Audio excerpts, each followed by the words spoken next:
Okay, looks like we're live. Hello, hello. Hello, hello. Oh, let's turn that off. Okay. Looks like there's one person here. That could be my laptop, where I have the chat open. But if there is anybody here, come say how's it. Hello. That's South African for hello.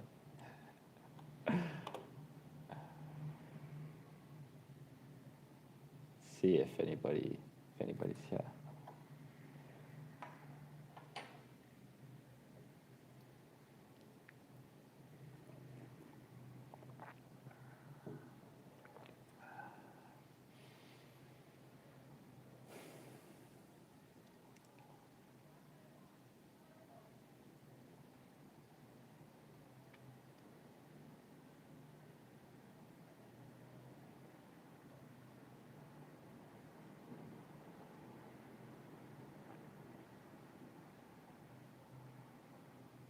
So if you're watching the replay, I invite you to use this if you want to, this opening part to just sit in silence for a bit until if anybody pops up with some questions. But if you're just watching, why not take this opportunity to spend a few minutes just sitting with what's here? Because that's really, I'm here to answer questions and help people and talk about this, but I've mentioned this a few times. What's really going to make the difference in your recovery journey is whether you can sit with and explore what's here. It's not about thinking. It's not about figuring something out. It's not about understanding. It's not about any of that. Sure, there's times when that can play a role. We're learning, certain things can be helpful. But really, really, really, in the end, the key to recovery is being able to face what's here in the body. That's really what's driving this whole thing, is the more we react to what's here and try to avoid it, the more it'll build up and we'll have crashes and relapses. If you can just sit with and keep feeling into, what am I resisting? What don't I want to feel? And then meet that. It's okay. That can be here. It's incredibly simple, the process, but it's tough. It's probably the thing you least want to do. That's why we're always distracting and looking for other ways out. But it's such a powerful practice to just stop, put away distractions, and just feel into what's here right now. And what am I resisting? What don't I want to face? And can I make space for that to just be here and just feel it?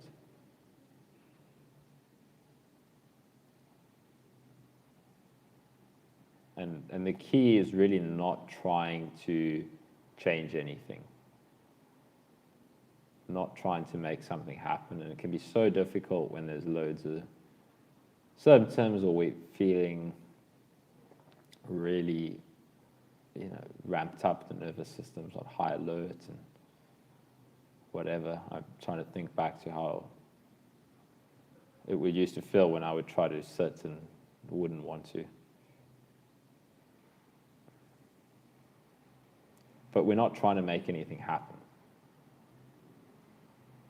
We're not trying to change anything. That's really what's key here, because that's when it gets frustrating, is when you're trying to get yourself into a relaxed, calm state and you can't, and then you're kind of just fueling it. So always starting from that place of, I'm not trying to change anything. whatever, if I just sit here and feel what's here, whatever is here is okay. Whatever is here is okay. And then just feel. What don't I want to feel?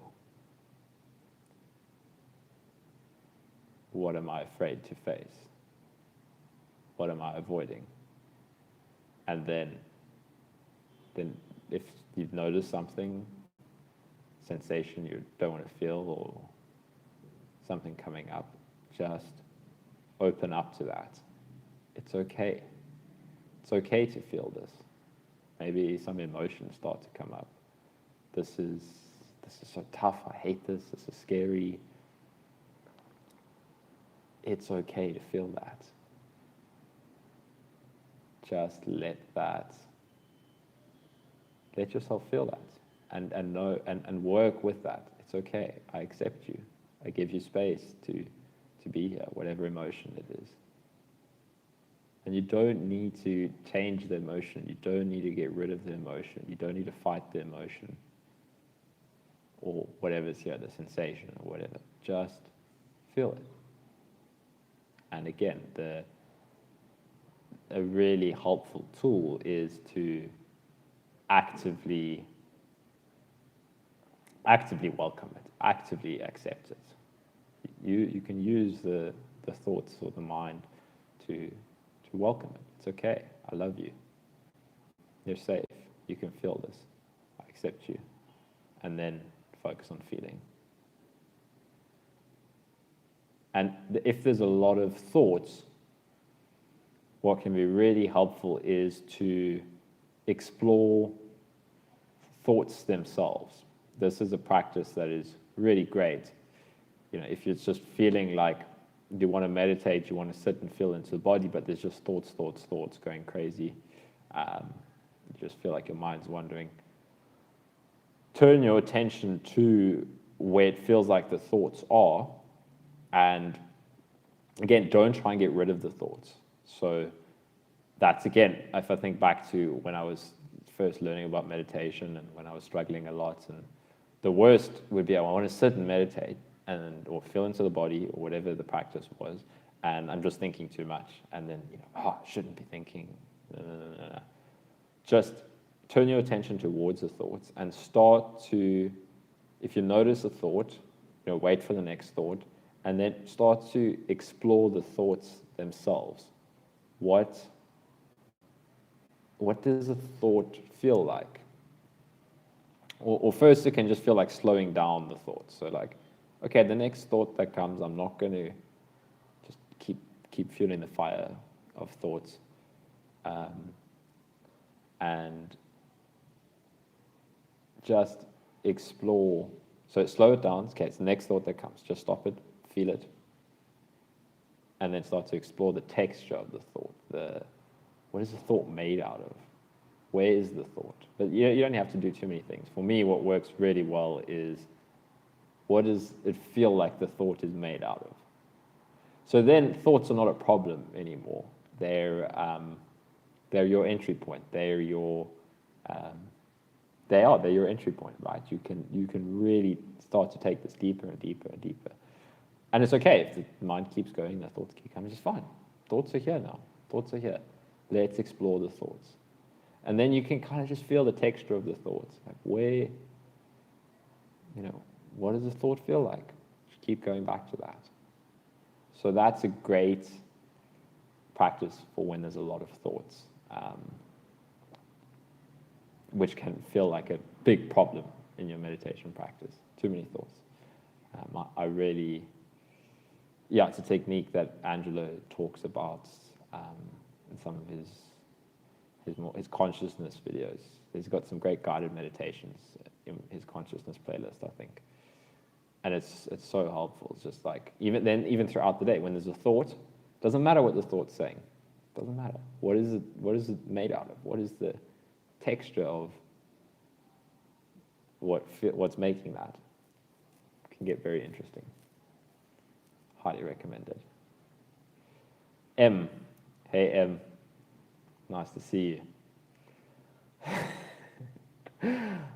would you say that you awakened, and was this a gradual process? Good question. Like,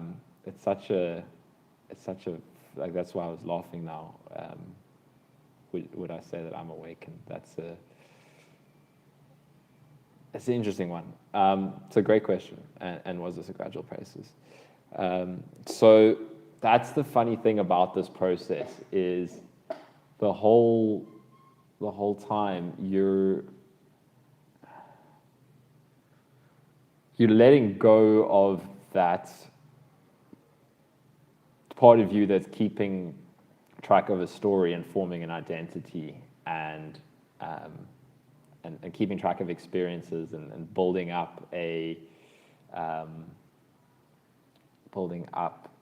identity based on that. So one of the big things that you have to work with, or a big part of it, is you're working with the mind, the ego structures, and then you start this awakening process of, okay, I'm working, dissolving the mind, whatever, and the ego then forms around this awakening process, this spiritual identity. It's often talked about or whatever, and that's a big trap. Can feel like, okay, like, let me keep track. Am I awakened? When am I going to awaken? Whatever. So sure, there's been loads of thoughts about that the whole time for me, especially because I kind of got into this process when I was going through, after I'd had to let go of so much. I'd had so many experiences of like, what the heck am I, when I didn't even know about the awakening process or self-inquiry or looking at my identity structures. So long story short, then I looked into this and it started making more and more sense, and it was like, oh my goodness, this is what's going on. And the more I dug in, the more all of that started to release, and the less I was suffering because I wasn't fighting it anymore. And the more just the identity, and the more I did self-inquiry, the more that just kind of started to dissolve and dissolve. And it just becomes about noticing any time there's identification with thoughts. So, when is this big shift going to happen? Oh, that's a thought. That's a thought. So I've had loads of shifts, but it's funny because I think about this a lot, or like it comes up a lot when exploring the process, and it's so easy to get focused on stages. What stage am I at? Where am I at? But what's really important for me is to just notice that's what you're letting go of. So yeah, that's why it's a funny question to answer. And I would definitely say for me, it's been a gradual process, but a steep one. So like, I know lots of people that are exploring this kind of through meditation, and I met them on retreats and stuff, and they've done like they've done quite a few 10-day retreats, and for me that retreat was a massive, like a lot of stuff changed in that retreat. But because this whole thing happened with the chronic illness and having to let go of all of my identities, like, oh my gosh, I'm not studying anymore, I'm not doing exercising anymore. Like literally, who am I if I built my identity around being a super active exercising person, and that was gone. Like, who the hell am I? So that was like a massive, it was intense, and it was so difficult before, when I was identified as the separate self, as my identity was tied into all of those things. It was so rough, but it was such a, it was like the awakening process happening, like with life just throwing me in, and it was, and then when I started doing all of this stuff, it was like I was already going through all of this. Like for some people to start letting go of all of that stuff is really difficult, but I'd been forced to do it already. So there were so many different little shifts that have happened for me, like from perception, and it just keeps changing. So lately the work has been like a lot of working through reactivity. So why do I need to react to that? And noticing more and more that any thought I'm having is just a reaction to a sensation. And a lot has changed. Like it's difficult to talk about. So difficult to talk about. But there's just less and less and less and less and less suffering. There'll be like moments of intense emotion, especially as you go deeper and deeper with this. But there's just less fighting it. There's just there's like a deep knowing of whatever I'm experiencing is okay. And then if there's a little bit of like get caught up a little bit, oh no, they're resisting this. Oh no, that's fine. That can be here. So yeah, I guess that's my experience with the process. Yeah.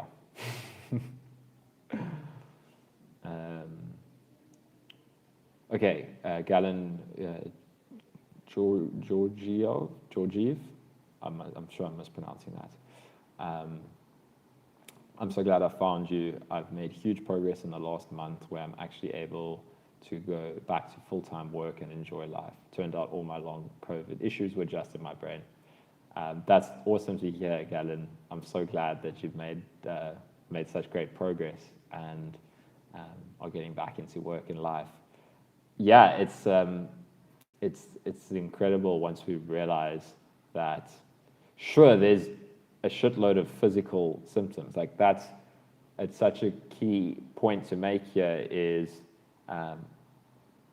when I'm trying to tell people that the symptoms are being caused by the nervous system's reactions or whatever whatever's driving this, it's all the reaction to that.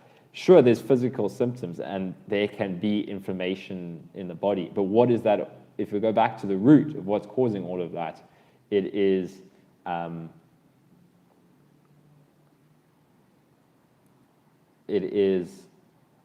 what's going on in the mind. And once we go back, like any problem, if we look at what is the root here, it's the reaction to the problem. And this is just on a very physical level. So yeah, absolutely. Once you realize that, you can recover. I mean, and then there's a lot to work through, and it's going to be different for everybody. Like, I remember watching recovery stories. Some people recover, it doesn't go as deep as it did for me, right? Like, for me, I had to let go of so much, and it was just really deep. But in the end, like, incredible. Like, the best thing that's ever happened was such a gift that it was, that life stripped so much from me. But for some people, it's different, so yeah, it's just kind of working with where anybody's at. What do you need to face? What is this showing you, and all of that. Nomad LUFC. What was the most pivotal moments of your recovery? The point when you realized you could get better? So good question.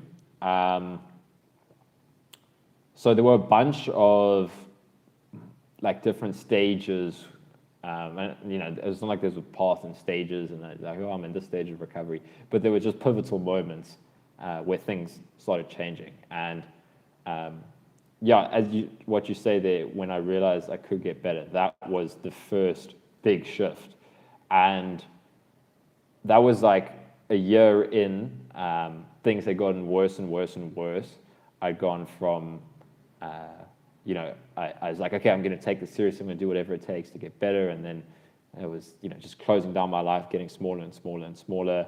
Okay, I'm going to try this diet, eliminate these foods until all my symptoms go away. Okay, I'm going to stop any form of exercise that brings on any symptoms so I don't get any worse.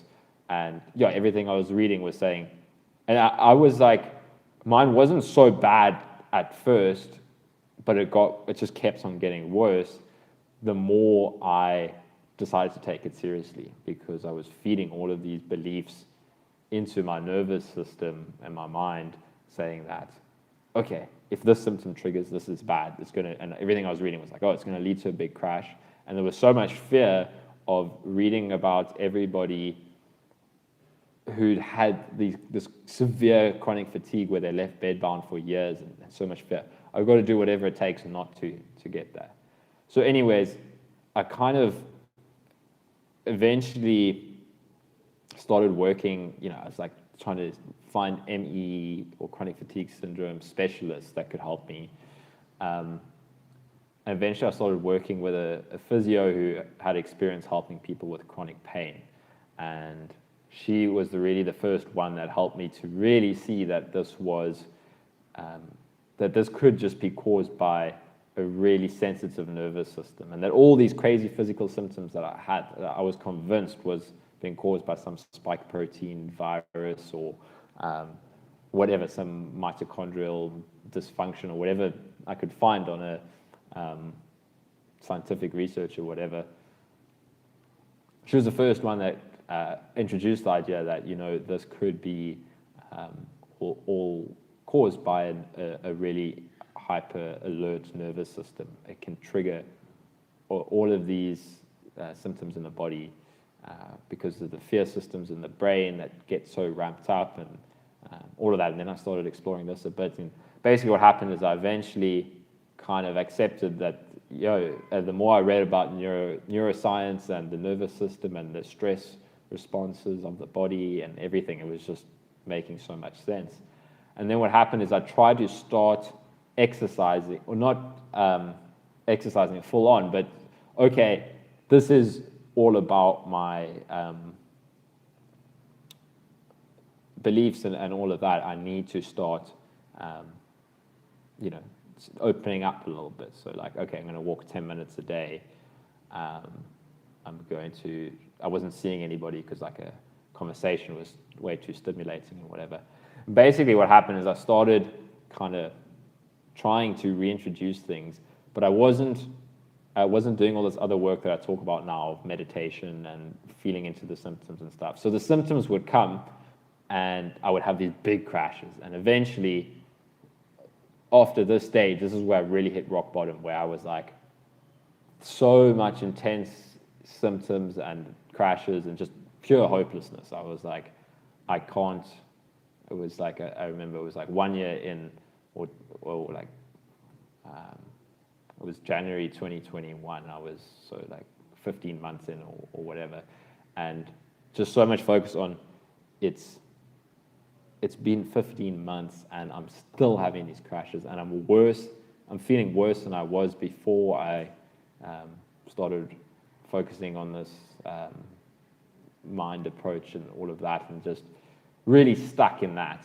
And it was then when I was, for like a couple of weeks, I was like super depressed. Like every morning I woke up, I was just didn't want to face another day of this. It was just so hopeless. I was like, I'm never going to recover, blah, blah, blah, blah, all of that. So I was really at like rock bottom. I was like, if there was a way that I wasn't suicidal, but I just didn't want to exist anymore. Like I knew there was nothing I could do, but I just didn't want to face this anymore. And then I was, there's so many different parts that happen. Like in my mind, I was like feeling that all the time, but there were ups and downs. Like maybe throughout the day, I'd be feeling a little bit better, and it was mainly in the mornings when I would feel like that. Anyway, I started reading some recovery posts, and I found Braden Eagle's YouTube channel, which has spoken about it a bit, and I started watching recovery stories. And I stopped the doom scrolling on the forums and reading all of that. And after watching a few recovery stories, I realized that a lot of the people that recovered, they let go of their old life and they kind of embraced this. And I'd been so focused on, because I was also dealing with like a breakup, and there was so much clinging to like, oh, if only this hadn't happened, if I had my old life back, everything would be better. Anyways, really like that, oh my gosh, if I it was like a aha moment. Like I was like, this is an opportunity for me to really become and I remember journaling about this. I was like, I need to become my most authentic self if I want to recover. Like there was so much inauthenticity in my life before and in relationships and in what I was studying, and what I was doing for work, it wasn't what I really wanted to do. So long story short, I remember that was like a massive pivotal moment where I was like, okay, like let me embrace this, let me, and realizing that it was all my beliefs. So what was also massive about that was I started finding for the first time recovery stories of people with chronic fatigue syndrome and quite severe chronic fatigue syndrome. And I'd always had this belief, and this was the key belief that was keeping me stuck, was, okay, I read a few recovery stories, but everywhere I read online, people was like, but you don't recover from severe chronic fatigue syndrome. And then that was what's so great about Raylan Eagle's YouTube channel, is she's got these recovery stories from people from all different severity. And that kind of like, okay, geez, even this guy who was bedbound for a year, or there was a girl that was bedbound for a year, and this guy that was, he was in bed for 3 months, he couldn't move. Something like that, maybe he could move, but it was just so severe. I was like, I'm not even that bad. He recovered, full recovery. So that kind of just was like, okay, I can't hold on to that belief anymore. Like, you can recover from severe chronic fatigue syndrome. And that was kind of always the one thing I was hanging on to, was like, but I get this, long COVID, but I get this really intense post-exertional malaise from my symptoms, and everybody says that's chronic fatigue syndrome. So anyways, yeah, long story short, that was quite a long answer, but that was a key pivotal moment, was watching a bunch of recovery stories, realizing that it doesn't matter. I could come up with any story in my mind about, I've got this symptom, I've got that symptom. That's why I'm not recovering, because of that. It's not because of the symptoms, it's because of what I'm believing about my situation and the symptoms. So then it was like, okay, I can recover. And that's the key. I was like, I'm never going to recover if I believe I can't recover. Like, it's impossible for me to recover if I believe that I cannot recover. So that's probably the first important shift, is like, okay, I can recover. Recovery is possible. And then from there on, it was realizing that it was all my reaction to the activities that brought on symptoms, and then the symptoms themselves. And it was still lots of ups and downs from there. Like, okay, like great days, I'm going to recover, and then really tough days when the symptoms would come on again, and really hopelessness and whatever. But I was heading in the right direction now. And this is what I talk about a lot, is you need all those bad days, all those crashes to come up. That's when you start to do the work. Because like, if I go deep with this, all of that physical, those symptoms and the emotions that come with it, it needs to be felt. It needs to be explored. It needs to be accepted and worked with.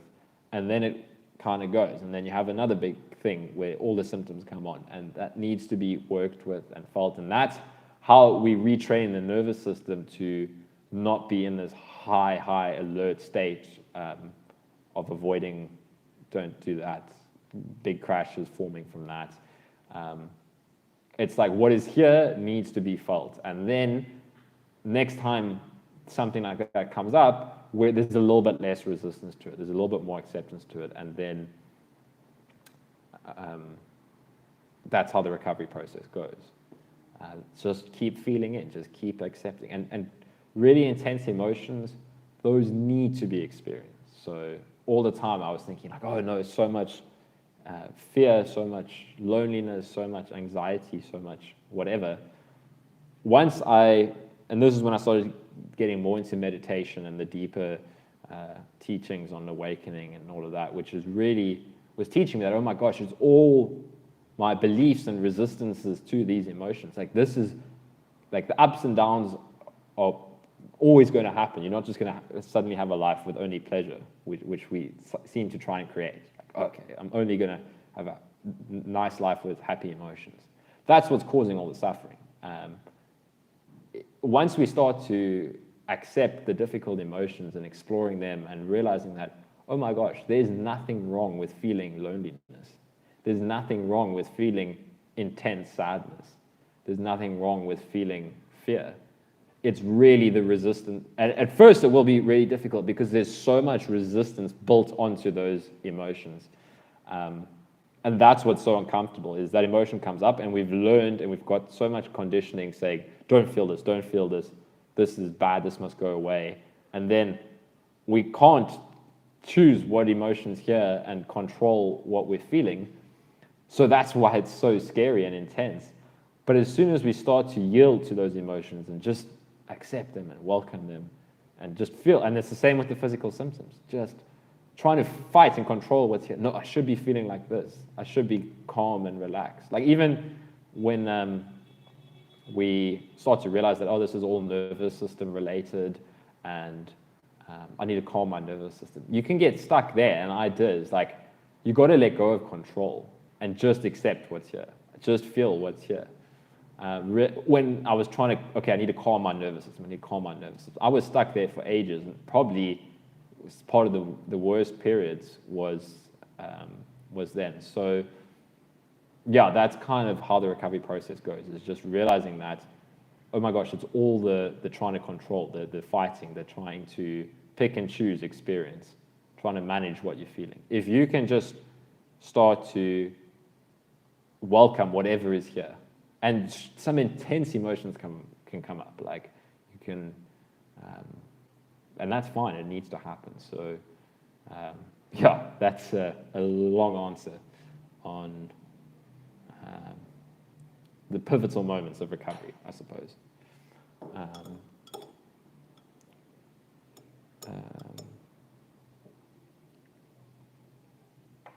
Linda P. I think it can be a good thing if you don't answer it directly as a yes. Yes, so that's, I think you're referring to the question on, am I awakened? Absolutely, because that's just another identity. That's just ego. Oh, I'm awakened. Ooh, look at that.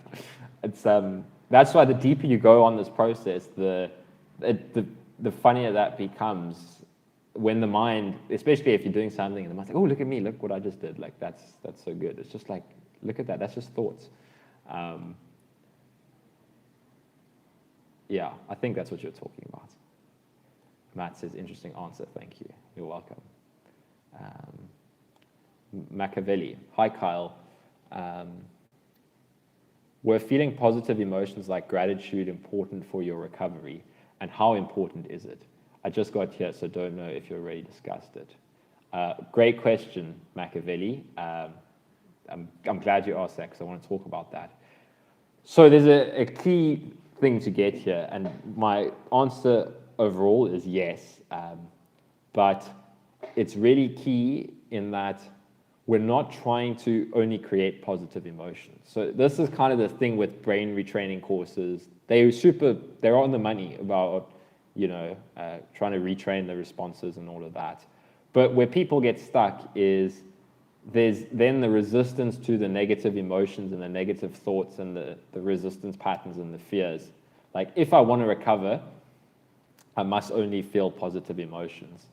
But the key here, and it's the gratitude and that kind of stuff, is really powerful if you use it to accept whatever is here. So it's massively helpful and massively powerful, but not in the sense of I'm only going to feel good, positive emotions all the time. The real key, and this is kind of what I talk about all the time, is whatever is here, can you welcome that? So you start by, and it can be helpful to start with some of these self-compassion practices and meditations. So there's like a self-compassion meditation from like Buddhist teaching called metta, and it's a really great practice. Is you start with something that it's easy to feel love and acceptance for. So think of somebody you really love, a family member, a pet, anything, and like often you can feel. I remember going back to this, we'd feel times where even that was difficult, things were just so tough. But always like a pet or something, I could really just feel pure love for that pet, Okay, now you've got that feeling. Now can you accept whatever is here? And this was the key to my recovery. This I was going to make a video about this before I went live, and I was like, let me rather go live, and I can just talk to you guys live. It's much more fun talking live than recording videos, talking to my camera. I'm still talking to my camera, but there's other people here.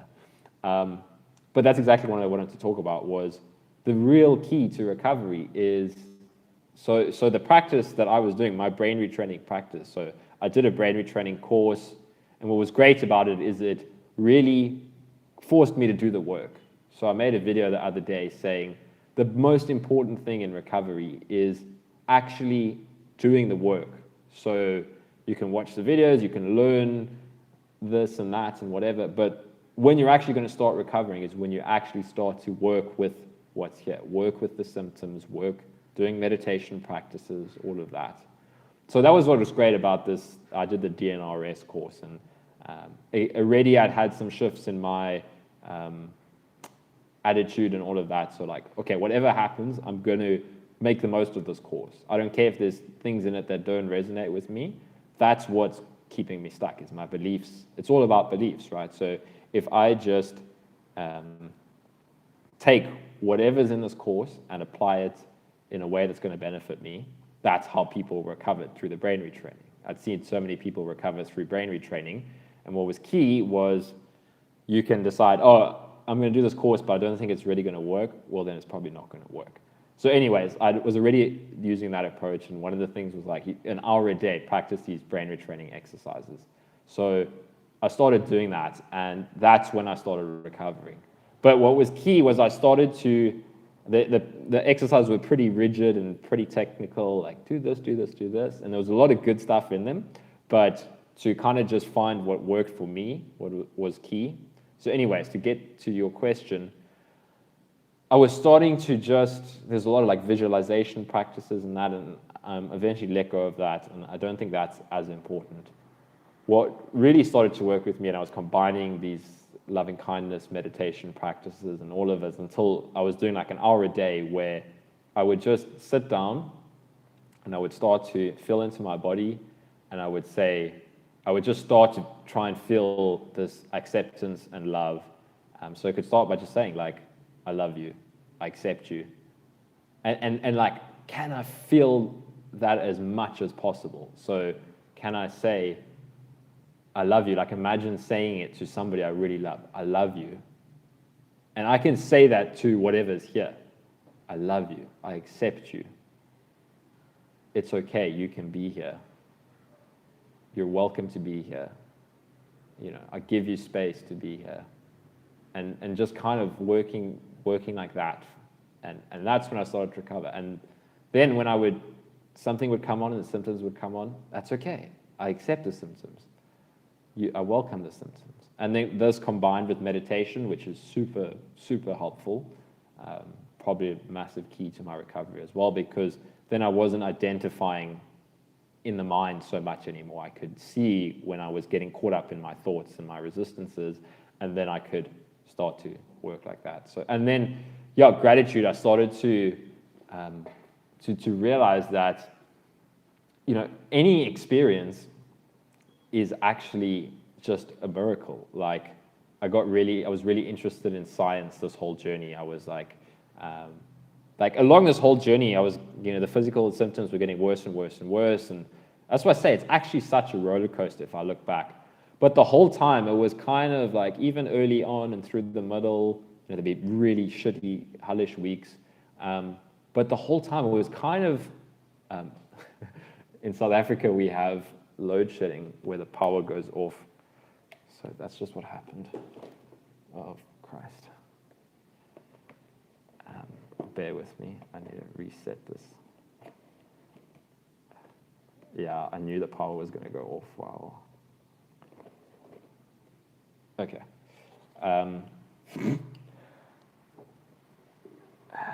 What was I saying? Yeah, gratitude. So like my interest in, the more I dived into science, when I could, you know, I would like try watch science videos and then I'd bring on symptoms and all of that. But I was becoming more and more fascinated with like, how am I even existing right now? Like I was really interested in that. And from that, it kind of, I was using that as part of my brain retraining to be like, it doesn't matter. And I was journaling this all the time. If I look back to my journals, I was writing this stuff every day. Like, it doesn't matter if I'm having the worst day ever. It's like, it's still absolute, like, I can be just grateful for that experience. Like, grateful that I'm experiencing anything at all. You know, if I didn't exist, wouldn't I want to just experience human life? Like this is like a thought experiment that I would do with myself. Like, or if I get to the day where I'm going to die, wouldn't I want to have experienced all the intense stuff? Like, even the biggest heartbreak and the most intense emotions, or would I just want to kind of just like have a life like that? And you know, if I didn't exist at all, would I want to come and just experience the fullness of a human life? And that kind of thinking, like, oh my gosh, there's like all these cells in my body that are just operating, and there's like this consciousness that's just aware. And it was like, that's what you could call like it was like a kind of an intellectual awakening for me, where it was kind of waking up out of all my problems in my mind and just realizing that, holy shit, like, and there would be ups and downs with this, but I kept on trying to come back to that. Like, the fact that I'm actually having an experience at all is insane. Like, the fact that there's anything happening is crazy. And that would be like my entry point for gratitude, would just be like, so it doesn't matter what I'm feeling, I can be grateful for it. But I want to add a caveat here, is I could kind of get stuck, like if I look back to what I was doing, eventually I needed to be more okay with feeling the really difficult emotions. So there was kind of a bit of emotional bypassing going on there, where I was doing that and trying to cultivate all of this gratitude and whatnot, trying to get rid of the difficult stuff. When I really, really started to recover, you know, then I had lots of ups and downs where I would do a little bit more activity and still a roller coaster. Once I look at my like final stages of recovery, it was once I learned to be okay with feeling whatever. And even if that was like fear, because it's so easy to get identified as the fear. So it's like, okay, I'm going to feel whatever. Oh no, I'm not accepting, I'm not welcoming. Like, oh, okay, that can be here, that's fine. Oh, okay, I'm not feeling grateful right now. Okay, that's fine. You know, I'm feeling really depressed. That's okay, just feel it. And this is where you can add in the compassion, loving aspect. Is like you're talking to a little child that's feeling. If you come across a little child that's feeling really intense, like imagine a little kid going through what you're going through, these really intense emotions of just hopelessness and fear and what that. You just want to say it's okay. But think of it like you're not trying to get rid of the emotions. Like, oh no, think of this to feel better. Say, you're talking to the emotion now. It's okay. Like, I love you, I accept you, you can be here. It's incredible once you start to work with emotions like that. Fear starts to come on, like, you're like, oh, am I doing the right practice? This is so confusing. It's okay, confusion can be here. And this can take a lot of time to get the hang of, because we're so identified. You're kind of working through all of this resistance patterns that have built up over your life, all of these,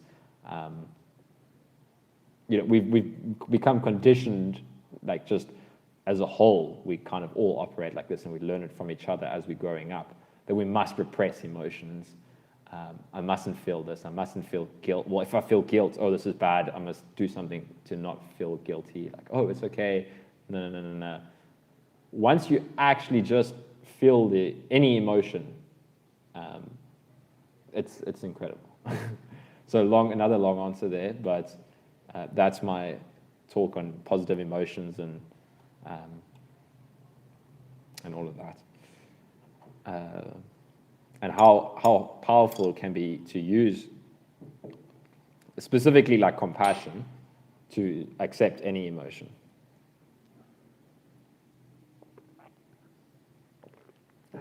Matt. I'm also, well, scroll past there. I'm also wondering, you talked before about being very scientific, analytical minded, just like me, and how this journey made you develop a more spiritual side of the mind. How would you explain in your scientific way of thinking how you healed yourself using this approach? That's a good question. Let me just get the grasp of it again.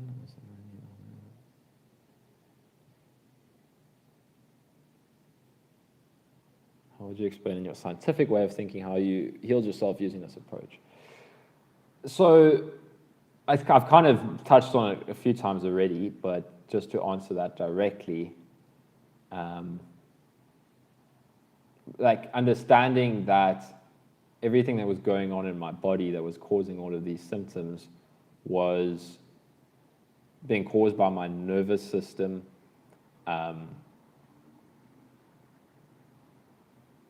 like all of this emotional repression that had built up. So reading books about the mind-body interaction and like how traumas and emotional things can manifest as chronic illnesses in the body. So there's some really great research from psychologists like Gabor Mate. I think I've heard other people talk about John Sarno, talking about how these kind of things affect the nervous system. And again, I'm not giving the best scientific answer here, but there's really good, like this is what kind of allowed me to start broadening my understanding of this, was starting with this scientific stuff. And also a lot about neuroplasticity and how the brain can get stuck in these like these association patterns, and that can become hardwired the more we react that way. So that was kind of my initial understanding. Was I read The Brain That Changes Itself by Norman Doidge, and he talks a lot about how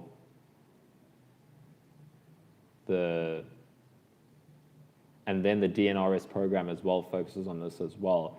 Kind of understanding that, you know, if we make associations, those associations are going to become stronger and the brain's going to learn to react in that way. And it's the same way we get good at doing something. It's through repetition, and the more we do it, the easier it becomes. So my beliefs about symptoms and what causes my symptoms was kind of making these connections between the fear center in my brain that was linked to like you know, all these physical systems in my body. Like the same, if you see a shark while you're swimming, you're going to have these physiological reactions because of the association between what you've seen. That's going to physically do things in your body, right? Your heart rate's going to go up, all of that. And you know, if every time you go to the beach you see a shark, eventually just going to the beach is going to, you don't even have to see a shark, just going to that beach is going to start triggering those reactions in your body.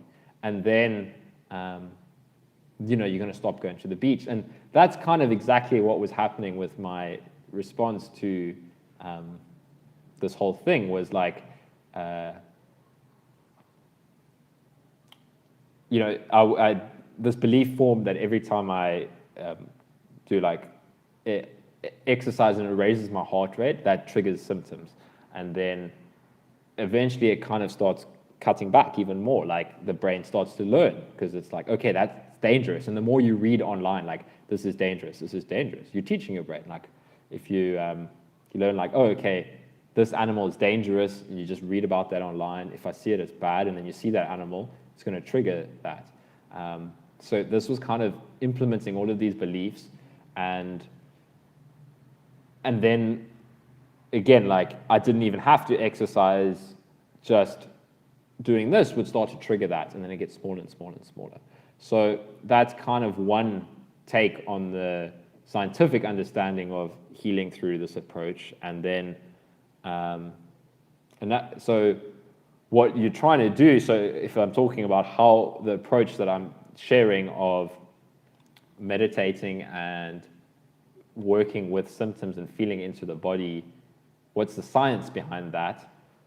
You could say you're retraining your nervous system. So, and we go back, if I take this even a step deeper, to like how the mind is operating through perception and all that kind of stuff. The mind is always reacting to sensation, right? So even if you come in contact with a person you don't like, what you first feel is a sensation that you don't like, and then the mind says, oh, I don't like this person. But once you become more aware, like if you meditate a lot and a lot, you can start to see how the mind is working.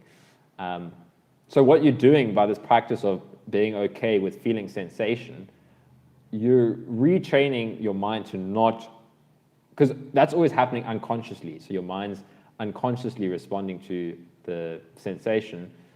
You're kind of retraining your mind to be okay with feeling that sensation. It's okay to feel that sensation.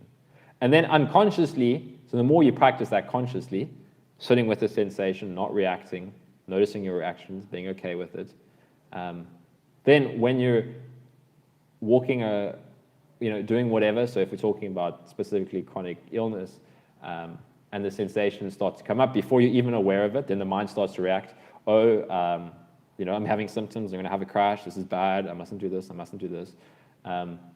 If you start to practice this, the unconscious perception is going to start to change of when the mind's just not going to just suddenly react like that. The more you start to train your nervous system and your all of that to be okay with feeling the sensation, then when you're walking around and the sensation starts to build up, that whole reaction doesn't play out the way it used to, because you've trained your nervous system or your brain or whatever, like the terms, you're doing the same thing. You've trained it to not react that way to that sensation, just to feel the sensation. So then when the sensation comes, even unconsciously, before you're aware of it, it's not reacting the way it used to. So that's another way to talk about it. Yeah. Barbara Ryan, hi. Hi, Barbara. I have also been stripped of a lot, housebound, etc. Started meditating and changing my mindset in March. Find progress slow. Can walk a little more, but thoughts I would be further on. Yeah, it's, well, you're on the right path now to, you said you started changing your mindset, and it can be slow progress at times. What I would say is when somebody's housebound and can't do a lot, really try to use that time. This is what I did when I couldn't study, I couldn't see people, I couldn't do whatever. Eventually, I distracted myself for so long. Eventually, I just started using all of that time to meditate and feel into the body and do the emotion work that I talk about and the acceptance work and all of that. And once I started committing a lot of time to doing this, just increasing the amount of time each day, that's when I started to recover. And so, for some people, it's going to be slow at first before you can introduce activity. So use that time to just do more meditation, more of that kind of work. Really just start to fill up all of your time, build it up. But the more you've got that opportunity, and again, it's going to be different, everybody's situation is different with responsibilities and work or whatever.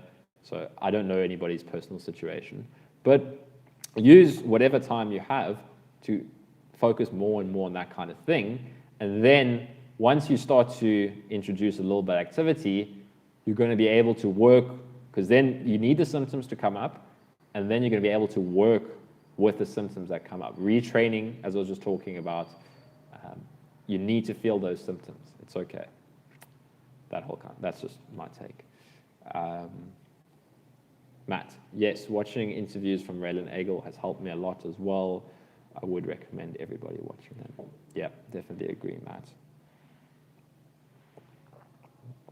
Linda, yes, that was what was I meant? Yeah, that was about the awakening. Machiavelli. Do you think long COVID and ME/CFS are the same thing? Yes, I would say the root of what's driving the whole thing is the same. It's the same as people that are just suffering from like irritable bowel syndrome or all of those kinds of things are driven by a stressed out nervous system. And what's triggering the nervous system can be different things, right? So for people that got ME/CFS before COVID was even around, for some people it was some kind of virus. A lot of people, the more you read about, specifically I would recommend reading about people that recovered, so like Ray Nagel's channel, but everybody was like super on the go, you know, not, I mean, it's going to be different. Everybody's going to have different genetics and things triggering it and whatnot, but it's kind of like a lot of, you know, stressed out, not stopping and being willing to feel what's here, and it kind of just builds up, and the nervous system gets more and more stressed out and that kind of thing. And, you know, for some people it can be a massive emotional trauma. Lots of trauma, like trauma doesn't have to be this massive thing. You can have little traumas in your youth and things that have happened that have kind of, you know, worked on these fear systems in the nervous system and all of that. Eventually, it gets too much, and and then COVID can be the last straw. Like if for so long before I knew about any of this, it was like so definitely that this must be COVID. Like I didn't understand what else this could be. This whole thing must have been caused by the virus, and trying to figure out what in the virus caused all of this. But the more I learned about the more, you know, understanding how stress affects the body and all of that, I started to realize, like, oh my gosh, yeah, like COVID was like the final straw. It was the last little thing that my nervous system needed, and then all of that other stuff piled on top kind of just led to this whole thing. And then how identified I was with my thoughts and my mind fueled how I responded to all these symptoms. And it was kind of like, I was thinking about this earlier today, it was kind of like, just see what happens if you throw this mind in this kind of situation. It's going to spiral out of control to where it has a complete, everything has to fall apart, and then only from there, it has to let go of everything and see how to get out of this, I suppose. It was just so obvious that, of course, it was going to play out like this. If I look at the person that I was when I got COVID, and then these symptoms started happening, and then I started stressing out about the symptoms in this way, and then that stress fueled more symptoms, and then the symptoms fueled more stress, and it just plays out like that. And yes, I was convinced that I had chronic fatigue syndrome. So it doesn't really matter what you call it. You know, I would like try and figure out how do they diagnose chronic fatigue syndrome, and I read some papers, and I was like, yep, I've got that symptom, that symptom, that symptom, that symptom. Some people might not have all of those symptoms. You know, the way our nervous systems are going to trigger the physical things in our body, it's going to be different. You know, some people might have a lot of pain and not so much. Might have like lower back pain or whatever. It's all the same process and the same technique for recovering. Like people on the meditation retreat that is just teaching, is teaching what I was just talking about, is how to feel sensation and just accept it and just be aware of the sensation and not react to it. And the meditation teacher that was there, they had nothing to do with chronic fatigue syndrome or long COVID, but he was having migraines. He was a businessman, you know, not feeling his emotions, like just focused on making money, not focused on what's going on internally, just on the external. And he started having these incredible migraines that no doctor could cure. He went to every single doctor, nobody could tell him. They tried so much medicine, and he wanted to give up. He stopped his work and whatever. And then he wasn't talking about chronic fatigue syndrome or long COVID or anything. And then he learned this technique of meditation called Vipassana, which is just about noticing what's here without trying to change it. And he completely recovered from that, but not even, he went way beyond that. That was just like the physical aspect of how the mind works. But all of our problems and suffering in life is being caused by what's going on internally. It's all about, like, if something bad happens, you can get to a place where you're completely okay with whatever happens. Anyway, so just to say that, and that was like the best thing that ever happened to him. It was like grace. It was a blessing that he had this really intense physical symptoms that caused him to look inward and start to do this inner work, and then start to realize how it's affecting every aspect of your life, and you can get to the roots of all your suffering just through doing inner work. You don't need, the mind will say that, okay, to feel better, I need this, this, and this, and keep looking in the external world. A new car, a bigger house, a better relationship, a better partner, whatever. But if we're really honest with ourselves, each time we get one of those things, the goalposts shift. Okay, now I'm living in a mansion. Maybe it was a one-bedroom apartment, then a mansion. Now I need a nicer car. Now I need a horse, whatever. That's never going to work. But this is some of the deeper stuff that I talk about with meditation and awakening.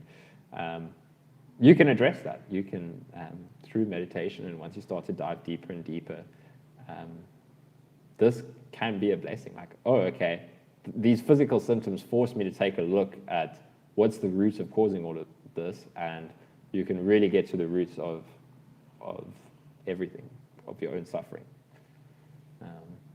Yeah. Matt, are you still cautious with getting COVID again? No, there's no, the more I did this kind of work, there's no fear of kind of really any illness anymore, because I became so okay with feeling what was here and letting go and accepting whatever life presented me with. If I need to get sick again and face whatever I need to face, that's fine. But I kind of know that will not happen again, because I kind of have seen what was driving that whole process, and so much of that has kind of fallen away, and all of that conditioning has kind of been let go of, and all of those beliefs. So yeah, there's no fear. It's kind of seen that COVID wasn't the main factor here. Yes, it was a trigger. It was an extra strain on my nervous system, and maybe something funky about the virus affects the nervous system a little bit more. But that wasn't the main problem. It was the state that my nervous system was already in, and all of this emotional repression and these stress patterns and reaction patterns and all of that. So yeah, I mean, I got infected a couple of, I don't even know if it was COVID or if it was another illness or something. And I was like, whatever, it's more opportunity to work with the symptoms. So that's the same. I've been through a period, since I knew I was fully recovered, where I did really intense work and really intense exercise and could feel the stress in my body, but I was completely okay with feeling what was there, even if I was resisting or distracting or avoiding. There's just that part of me that was trying to fight this and fix this and control it, which was driving the whole thing. It's kind of gone. So it's quite obvious that can't play out anymore. So yeah, it's kind of just a complete okayness with whatever is here, and then that doesn't lead to the whole cycle anymore. But it was funny. There was a period once I'd recovered where I started distracting myself again, like I was meditating a little bit less, because I kind of just let myself do all the things that I hadn't been able to do. You know, it's like, oh, I can eat whatever I want, so I can, you know, watch TV again. I couldn't watch TV, all of those kind of things. And there was a period where I was thinking, like, you know, it was actually easier when I had all these physical symptoms forcing me to do the work. Now I can just see myself distracting again. So it was almost like, yeah, now this is actually the hard part. And it's hard in a different way, like not to take away from anybody who's really suffering with the symptoms. If anybody had said that to me when I was really struggling, it's like, oh, maybe you'll want to come back to this. You know, I'm not saying that, but it was, yeah, it was like, yeah, actually it was easier when I, like this is the next step now. It's like, okay, now with all the life distractions, can I carry on working through my conditioning and my avoidance patterns and my distraction patterns? Because it was one thing to do the work when life forced me and there was no other way. Like every single one of those doors eventually got closed. Every way I tried to distract myself eventually kept on giving me symptoms until there was only one way. And, you know, I fully realized that I had to do what I knew was helping me to recover. So yeah, there's like just a period there was thoughts of like, oh, you know, maybe I want all the symptoms again to force me to do the work. So to show that there's no fear of the symptoms anymore. And if fear comes up, it's fine. That's just what's there to work with. So yeah. I hope that answers. Let's see. Alpine Clan. Was incremental training part of your recovery, pushing yourself to do the things that cause your symptoms? Yes, absolutely. But that, see, and this is it's something that a lot of people, if you look on the chronic fatigue syndrome forums and the ME chronic fatigue syndrome, so people that have been dealing with this for longer periods of time before COVID and all of that, there's a lot of pushback against gradual incremental increase. And that is because that gradual incremental training only worked when I did it in conjunction with retraining my response to symptoms. So lots of meditation, lots of all of the acceptance and compassion work that I was talking about. I did it before I started doing all that meditation work. I was like, okay, this is all my nervous system. There's actually not, the virus isn't still here causing my symptoms. It's actually my own nervous system causing all of these symptoms. So I should be able to just go out and slowly increase my exercise again. 5 minutes, 10 minutes, 15 minutes, 20 minutes, you know, over weeks, and that's going to build me back up. And that didn't work. I kept on having these massive crashes, and because my nervous system and my brain and my mind were still reacting to symptoms in the same way. So I would do the exercise and the symptoms would come on. You know, exercise, like wherever a person is starting. So maybe you start with like a 5-minute walk or whatever. So when I say exercise, some people have said like, whoa, you were exercising, but whatever you're starting with. And the only time it actually started working was when I was doing a lot of meditation, a lot of acceptance work, a lot of retraining my nervous system to accept whatever came up, to be okay with feeling whatever came up. Then I could start to do the incremental stuff where I could do something that would bring on a little bit of symptoms and then feel into it. So I highly recommend, a lot of people have had bad experiences with the incremental training, which just makes them worse and worse and worse. Because the roots of what's causing the problem is still there. The nervous system's learned reactions are still reacting the same way, which symptoms cause stress, cause symptoms, cause stress. You know, that's a simple way of putting it. you start to just be okay with feeling whatever's here, and then symptoms come up, and it's okay. I want symptoms to come up. I'm accepting of symptoms.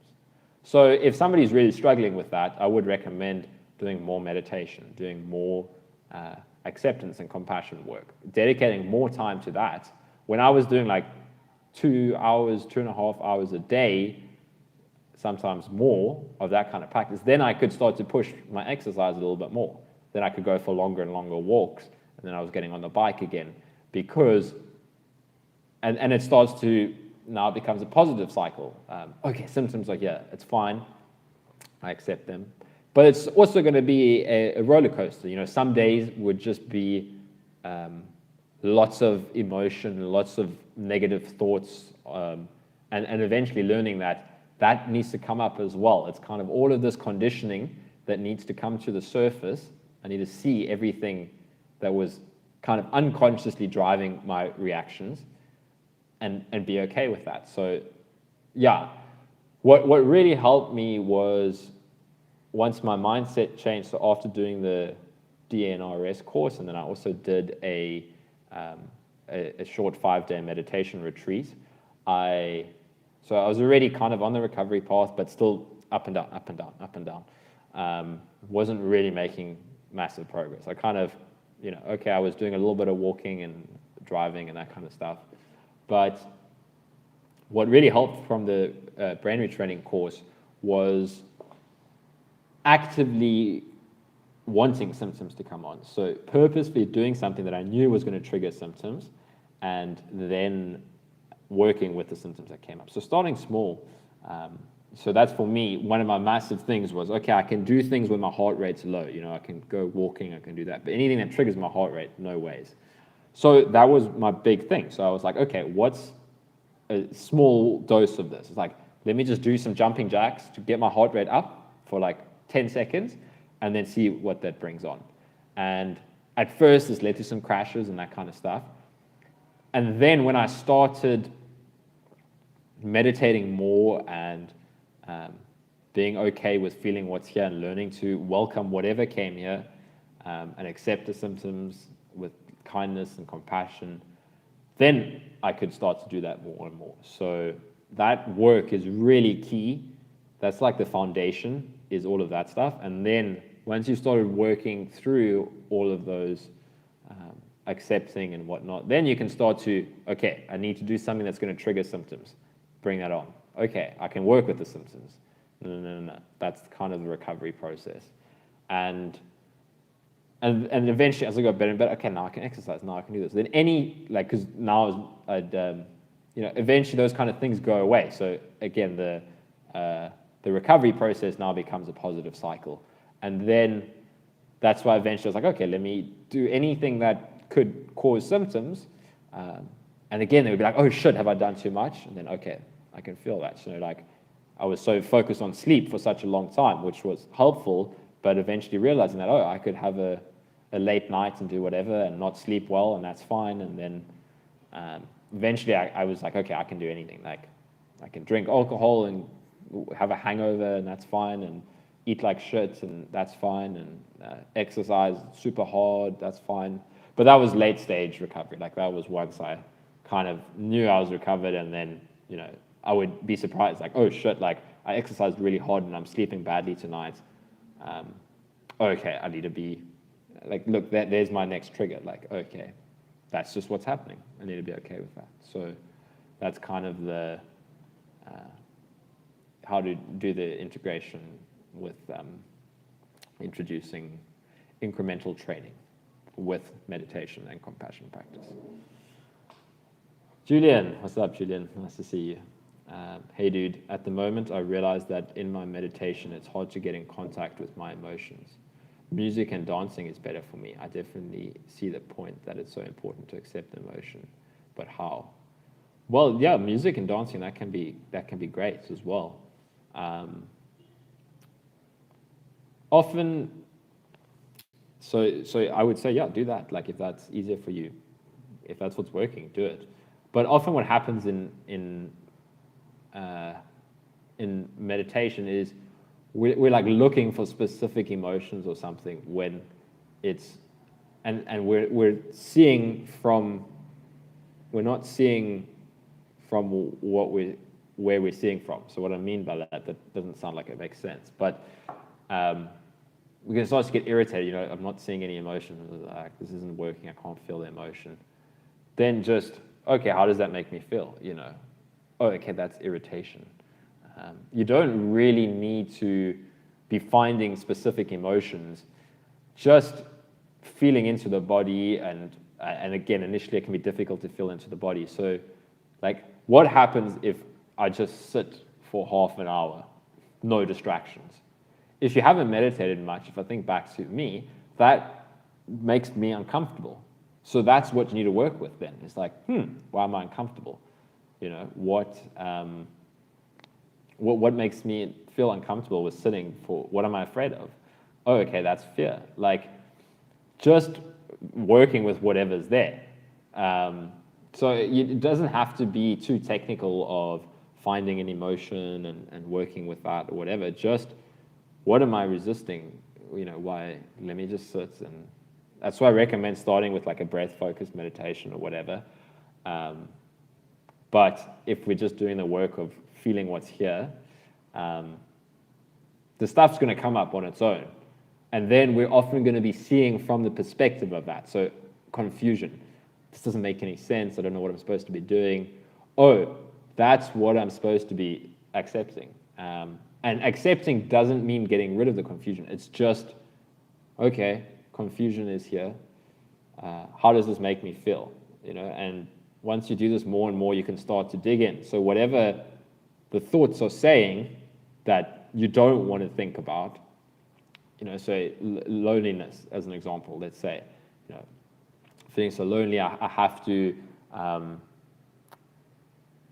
you have to see people, because to get rid of this loneliness, you can start to kind of try and draw out the emotion more. So all of the things that are triggering this that you don't want to feel, you can start to lean into that. So another example that would often catch me out even more recently was like indecision and confusion. So like, I don't know what to do right now. Should I be meditating? Should I be exercising? Like, once I'd recovered even, should I be exercising? Should I be trying to do some work? And really getting identified with that and caught up in that, and then realizing that I don't need to make a decision here. I need to feel indecision. I need to accept indecision. I need to, like, that was another big moment for me. It's like, that was one of the ones that kept on catching me out, was like trying to get rid of indecision and realizing that, like, this feeling of I need to do something, that's what I need to feel right now. So the stuff will kind of come up on its own, and the key is really to not get caught behind or have the emotion behind us, and that's where the meditation practice helps you become more aware. This is what I'm identifying as right now. This is so annoying, this is so confusing, this is whatever. Oh, okay, that's what I need to feel. Matt, thanks a lot, Kyle, especially the explanation about how feeling into the emotion teaches the nervous system that they are okay. It was very helpful, and also where your approach differs. Yeah, that's really key. I'm glad it was helpful. You're welcome. Your approach differs from the brain retraining courses, who more try to override the symptoms instead of allowing them. You're really helping a lot of people. Your work is really appreciated. Really glad to hear that, Matt. Yeah, I am really happy to share what worked for me, and if it helps people, that can come back. Yeah, sorry. So I was talking and my phone just died. I hope it's working again. Let me get it open on my computer. But yeah, because the power's off here, I wasn't able to charge my phone, and then I was so focused on the stream, I didn't realize my battery was dying. It's on 1% now, so it might happen again. I don't know. I'm busy charging it through my laptop. It might happen again. Okay, there we go. Let me turn off that. I'm busy charging it through my laptop, so sometimes the power consumption is faster than the charging, and then it dies while it's charging, but let's hope that doesn't happen. So I'll probably finish this off soon, but let me answer these last few questions. And who knows, maybe we keep going. So yeah, sorry about that, guys. But glad I got it going again. Last time this happened, I couldn't get it going again. Thank you. Okay, I was busy answering Matt. So yeah, thanks, Matt. And yeah, I agree. Yeah, that's really a key difference between the brain retraining courses. They're great, they're helpful, they helped me a lot, but you can get stuck in the emotional bypassing of, like you say, overriding over the symptoms and the thoughts and the emotions, when it's really key to accept that. That's fine. Eventually, I came to the place where, and you could call this like awakening. That's why I said I never had this massive awakening, but I had lots of these kind of insights or shifts where it's like, oh my gosh, like the more I did this non-resistance practice, it was like, if I'm okay with whatever comes up, like what more do I need to do? Like that's fine. Whatever's happening, that's just what's happening. It's okay. But you don't realize what you're not okay. So I went through a period where I was like, everything was cool. Like this was once I was deep in my recovery, and it was like, what's the catch here? Whatever happens is okay. And then this is like the later work, like what Angela calls the shadow work and the emotion work. Then the stuff that you do, those resistance patterns come out, and then you start like, oh my gosh, I'm resisting again. I'm not okay with feeling this again, and that all needs to start coming up to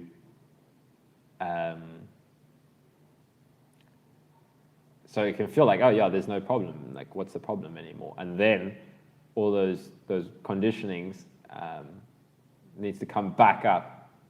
That's those reaction patterns.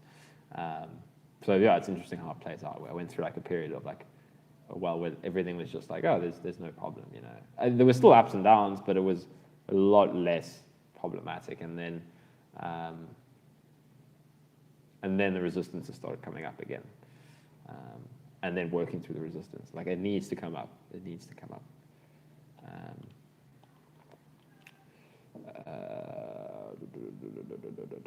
Machiavelli. What was the first symptom that cleared once you started this method? Let me see if my phone's charging. Still on 1%. That cleared once you started this method, and was your recovery slow or rapid? So it wasn't really like specific symptoms that went away one by one. Kind of the symptoms would come on together, you know. It would do something that would trigger the symptoms, and then all the symptoms would come. But it can be different for different people, right? For some people, certain symptoms start dropping away, but some still stick around. For me, the worst was always the post-exertional crashes. So even, you know, from mental exertion, like whatever, that would start to trigger all of the symptoms, and then all the symptoms would happen together. So what started happening was those big crashes after symptoms, that's what started to change. So I wouldn't say there was a specific symptom that cleared one at a time. That's not how it happened for me. And was my recovery slow or rapid? Well, it took a long time, but it got progressively more rapid the more that I kind of start snowboarding. Because, but like there were so many times where I thought, okay, cool, I'm recovered now, and then I would go out and do things, and then I haven't actually done the work that I needed to recover. So earlier on in the stream, I was talking about when the first big shift was like, oh my gosh, it's all, like I can recover, I'm going to recover, whatever, it's all my beliefs about this, blah, blah, blah, blah. Okay, it still took me a year kind of from there to fully recover, there was still a lot of work to do. So there was lots of ups and downs, but because that was just kind of an initial like realization, like, oh, okay, I can recover. Then there was still so much stuff I needed to work through. But once I start, like, it doesn't have to take that long. It cannot. But what really changed is once I started to stop distracting myself, stop avoiding. I knew that spending all my time on Twitter, trying to trade stocks all the time, those kind of things were stressing me out and triggering the symptoms. So if I wanted to recover, I started doing less and less and less of those kinds of things, listening to podcasts, all of that. That was fine. I would do it now and then. But more and more and more of actually doing the work. And that's when my recovery started to go faster and faster. So yeah, it's going to kind of play out how it does. Like, I needed to crash so many times before I was really willing to commit to doing the work. Like, I would rather distract myself. Like, I would know when there was a crash that it would be better to meditate and feel into the body than to listen to a podcast and distract myself. But it was too uncomfortable. I would rather distract. Until I kept on doing that, it kept on crashing, where I was like, okay, if I really want to recover, I know what I need to do. There was no searching for, working with like a psychologist and this like physio health coach was still helpful, but I was no longer searching for somebody that was going to fix me. I knew what I needed to do. And just the more willing I became to get uncomfortable, that's really the key here. I've said this in one of my videos a while back on what's the difference of recovering fast versus staying stuck. How willing are you to sit with uncomfortable stuff? That's key.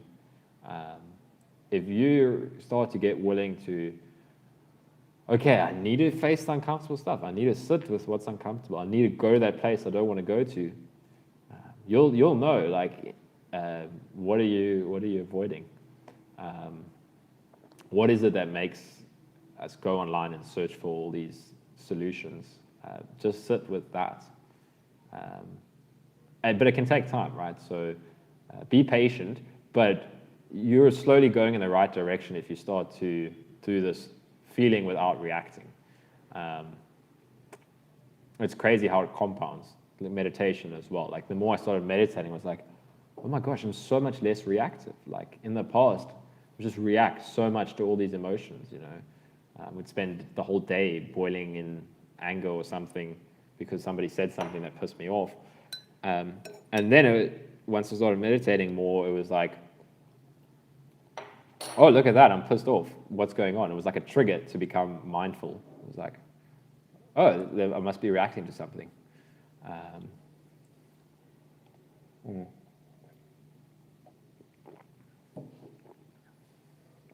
Julian, I really like how curious you have been about your body and emotions. It seems to be fun then. Thanks, man. Exactly, dude. That was one of the first things that physio that I worked with. She was like my first meditation teacher because she was really into mindfulness and all of that.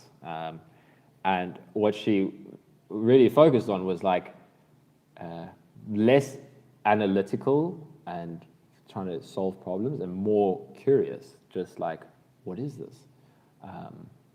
Can I explore this? And sure, you can hear that at first, and it kind of maybe sunk in a little bit, but it still took me a long time before I actually started to explore. And again, things need to play out how they need to play out. Like, I still needed to go through a lot of shit before I was really open to seeing that approach. But it's key. It's curiosity. It's just like, what is this? Like, our mind's immediate reaction is, no, this is bad. I mustn't feel this. But what is it?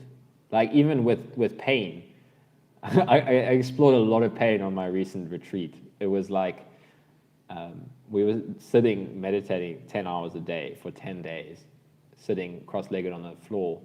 And we would have these 1 hour long sits where you weren't allowed to change your posture for 1 hour. And you get to like 30 minutes, 45 minutes, and you can handle the pain, and then it starts to get more and more and more. And it eventually gets excruciating. Like you're 45 minutes in, and okay, you've done 45 minutes, so only another 15 minutes. But now each minute the pain increases by like 10%.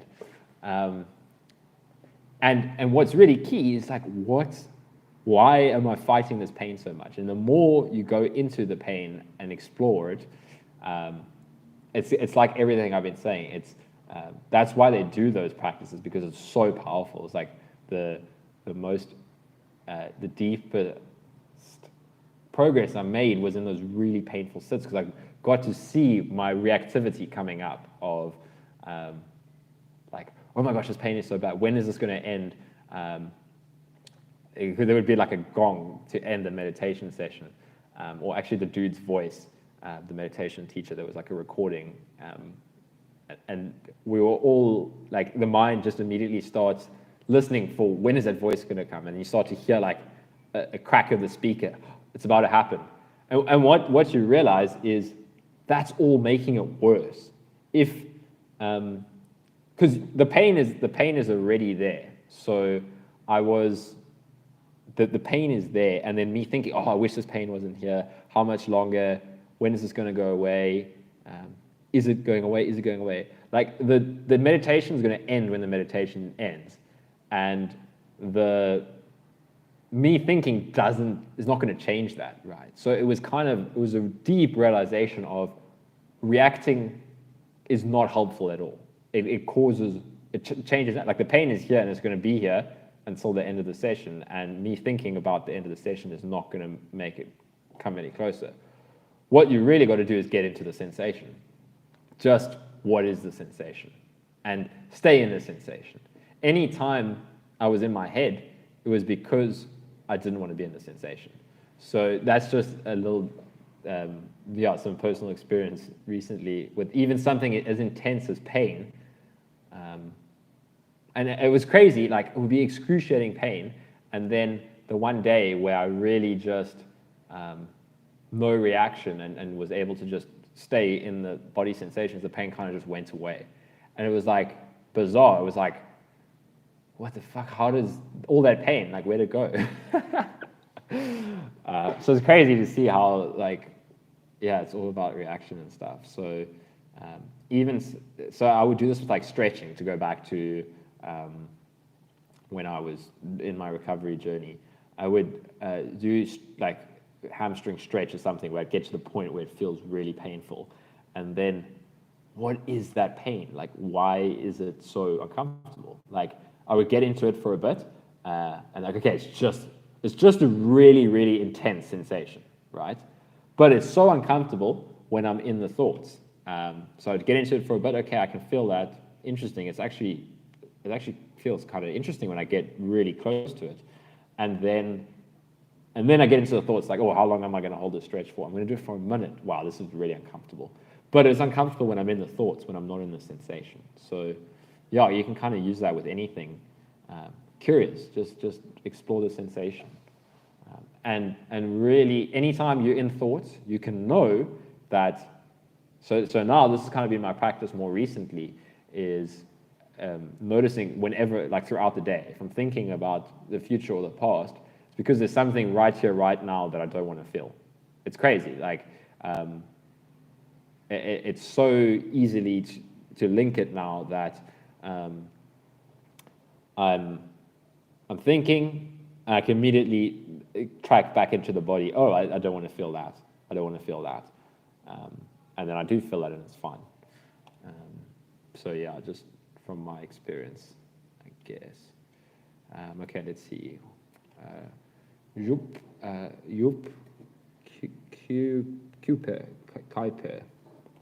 Probably getting your name completely wrong. Welcome back. Thank you, man. Was there a point you let go of a consciousness approach and just live, or did you keep doing the meditation, incremental exposure, etc.? And yes, did it change once in the later stage of recovery? That's an interesting question. It's a good question. So once I kind of fully recovered, the thing is though, this started to go much deeper for me than recovery, right? It was realizing that, yeah, before this whole illness, I wasn't happy and I was kept on looking for something, was always searching for like, oh, once I go to university, once I have this relationship, once I get my first job, once I do this, once I make these friends, that's when I'm going to be satisfied or whatever, once I make a lot of money.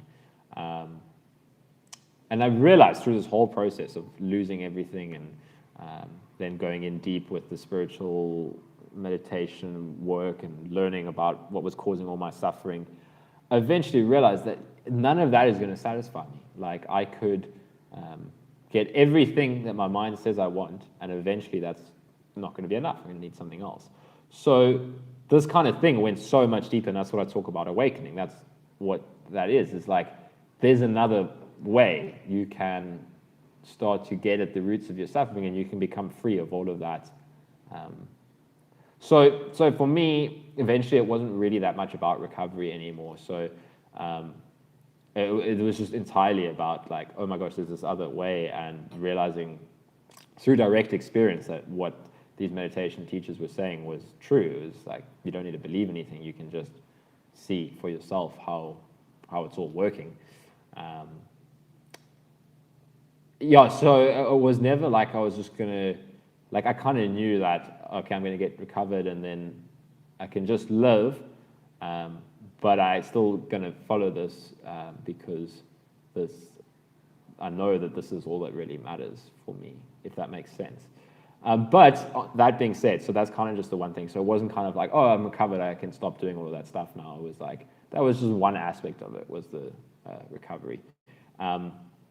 But I did kind of go through a period where I just kind of, I had to kind of just throw myself back into life. That was the next stage of this awakening process, or this consciousness approach was, okay, cool. Like I really got deep with this, and I became okay with feeling everything, living on my own, facing my shit. Now, can I go back into life, and what does that bring up? And it brought up loads. Like, it was probably like a month or two where it was really fun just doing new things, or being able to do things again. Like the first time I played hockey again was awesome. I hadn't played hockey in like 3 years.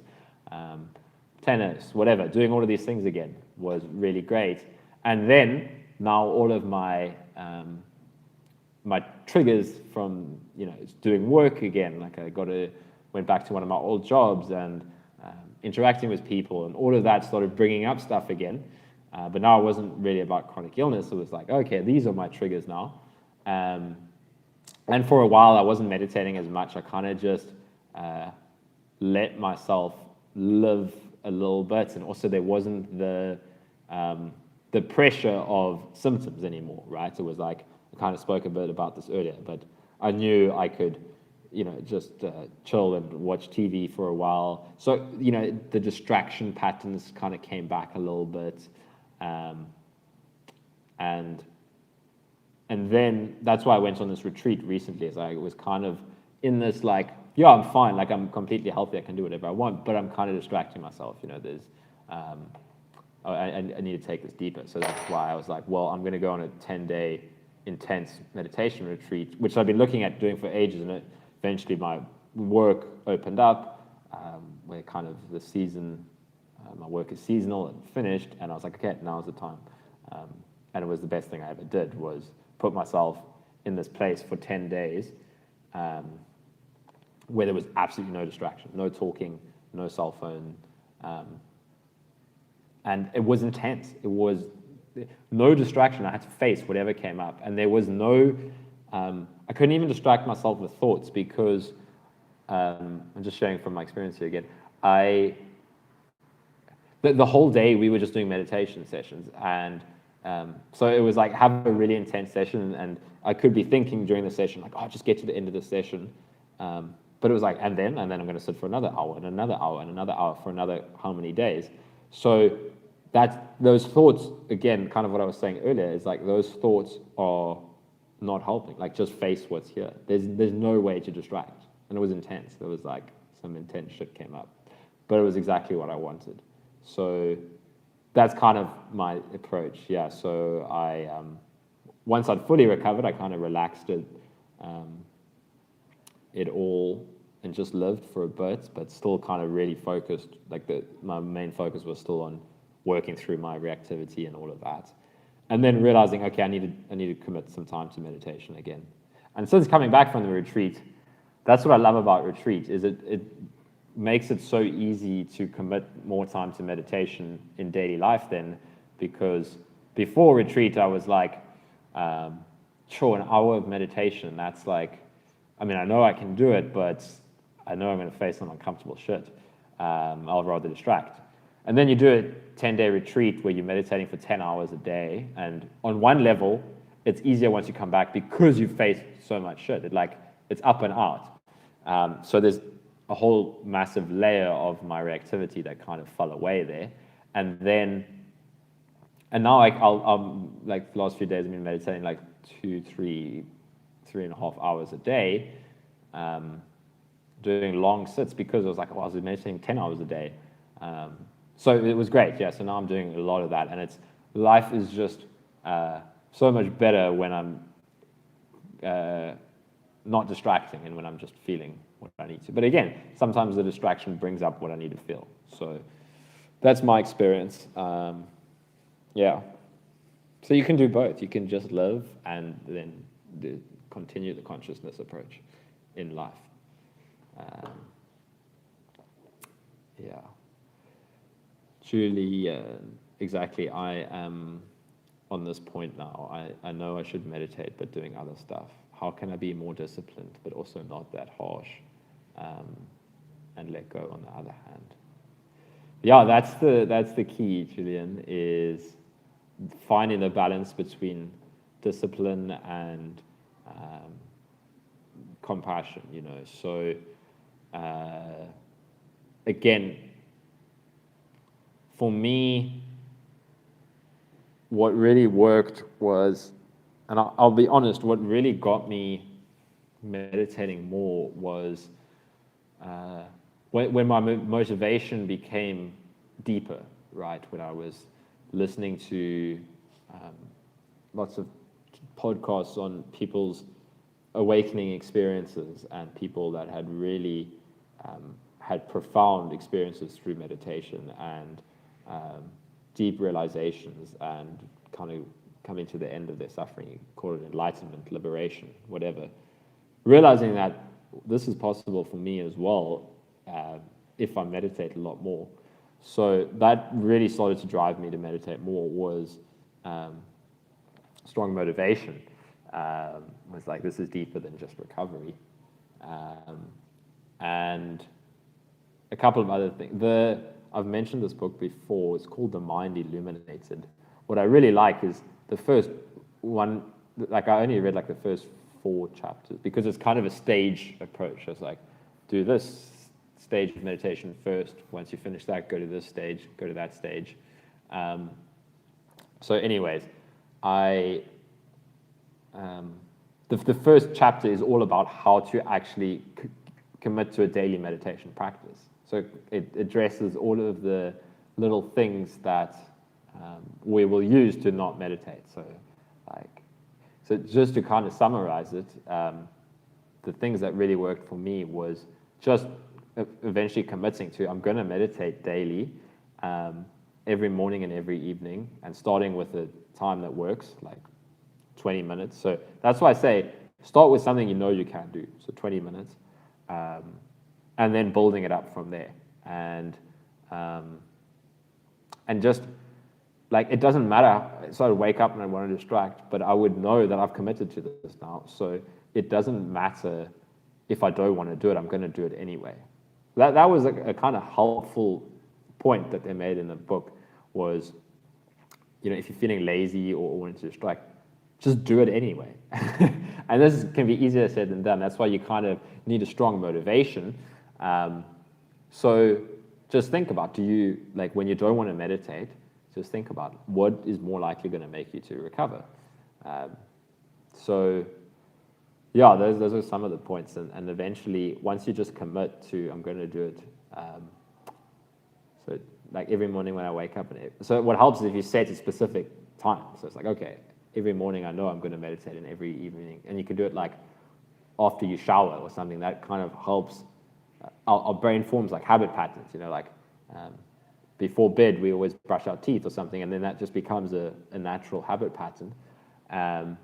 So if you can kind of link it to something else, that's helpful as well. Every time I get ready for bed, okay, I'll meditate for 20 minutes or 10 minutes or whatever.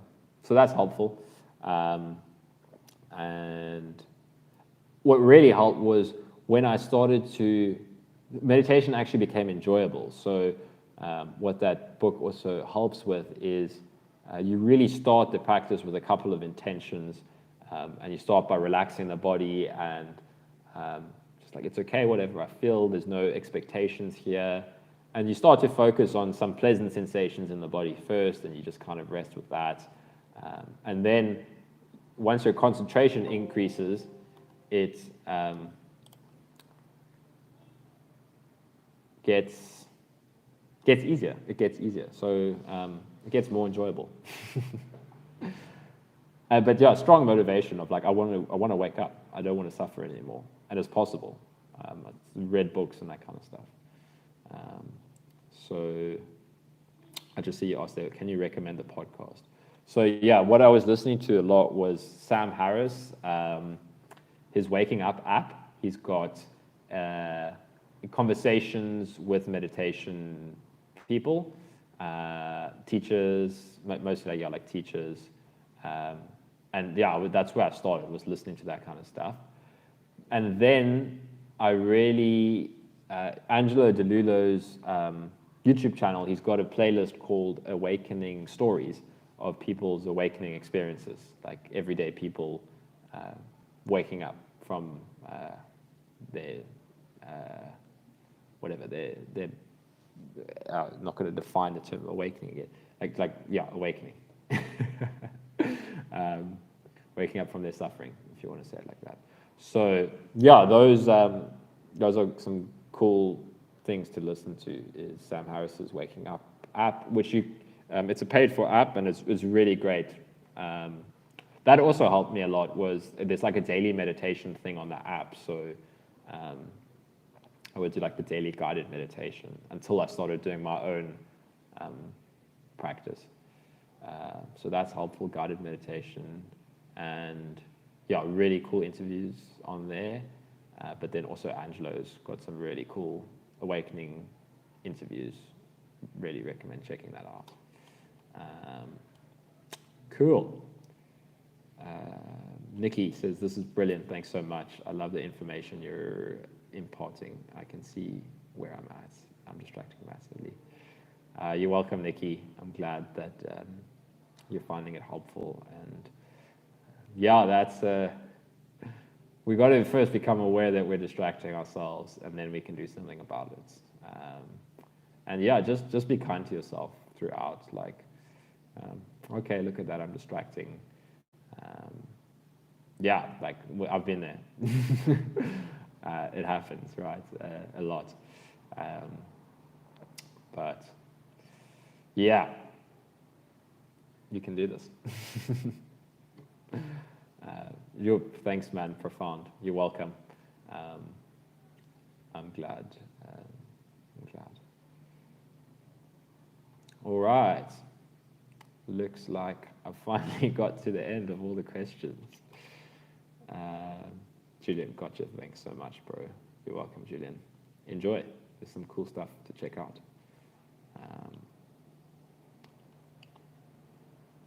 Alrighty. Is there any more questions? So let's see. It's getting pretty late. It's like 9:30 here.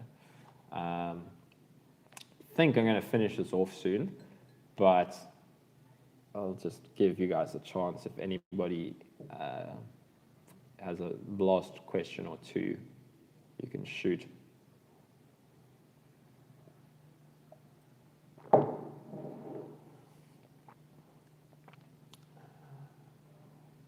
We can also, yeah, I think let's finish off with a meditation, because as I always say, that's what actually matters in the end. We've got to do the work. So, and it's great if you're doing it with other people, right? So, yeah, I'll give a couple seconds to see if anybody has any last questions. But otherwise, we can do a short one because I've got to go soon. But we can do a quick one.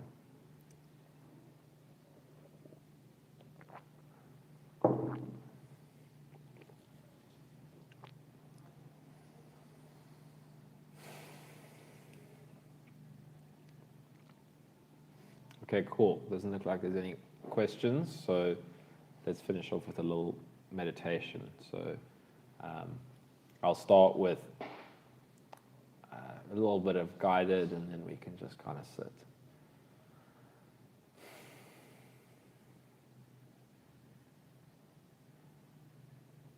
So we can just start by doing what's comfortable. If you want to close your eyes, that's great. You can just take a couple seconds to just relax the body. If you feel that you're actively holding tension anywhere, you can kind of just feel into the body a bit and just kind of actively relax. Just let go of the tension.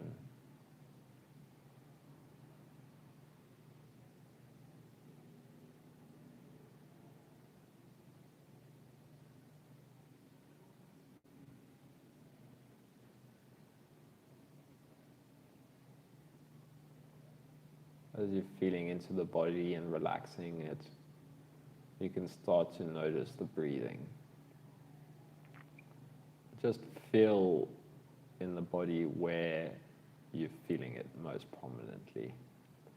So it can be at the stomach, the rising and the falling. It can be in the chest.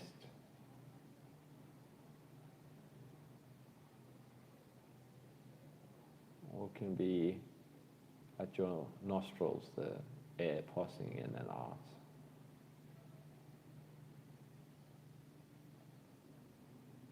Wherever you feel the sensations of breathing the most, just rest your attention on those sensations.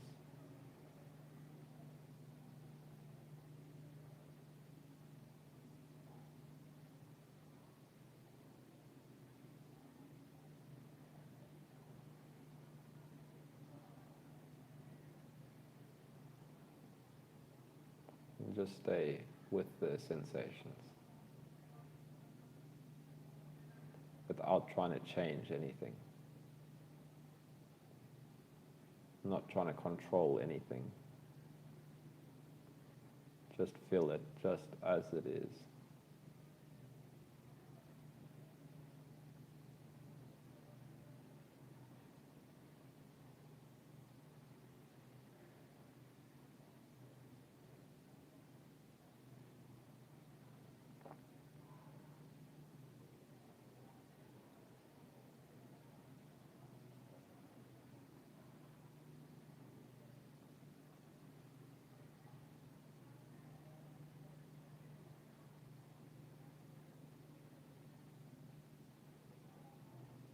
If you notice the mind wanders, that's fine. When you notice, just maybe smile to yourself that you've noticed, and then rest with the sensations again.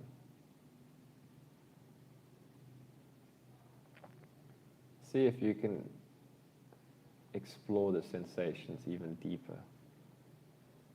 So instead of feeling like you're looking down, noticing the sensations, start to see if you can get closer and closer to the sensations.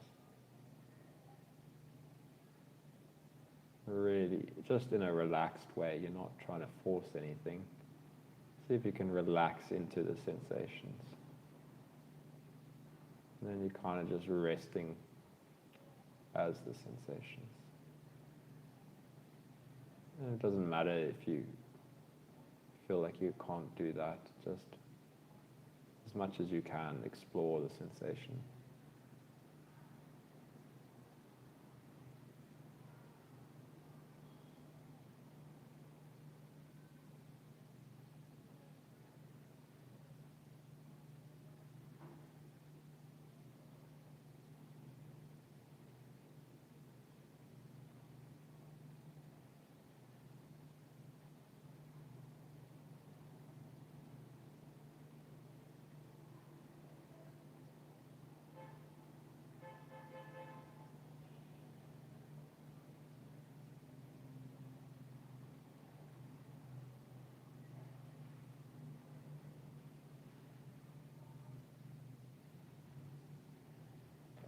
And just know that whatever comes up, it's okay.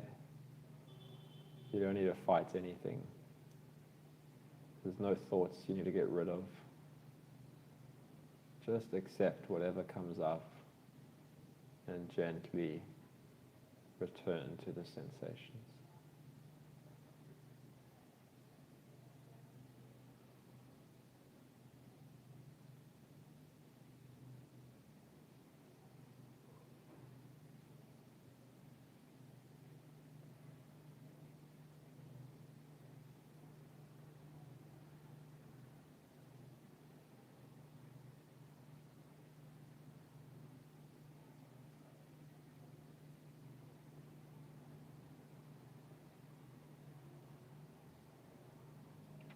Just see if you can let go, trying to manage and do and control. Don't need to control anything.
And in a relaxed way, just keep seeing if you can notice subtler and subtler sensations. Just becoming more aware of the sensations.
If you can just let everything rest,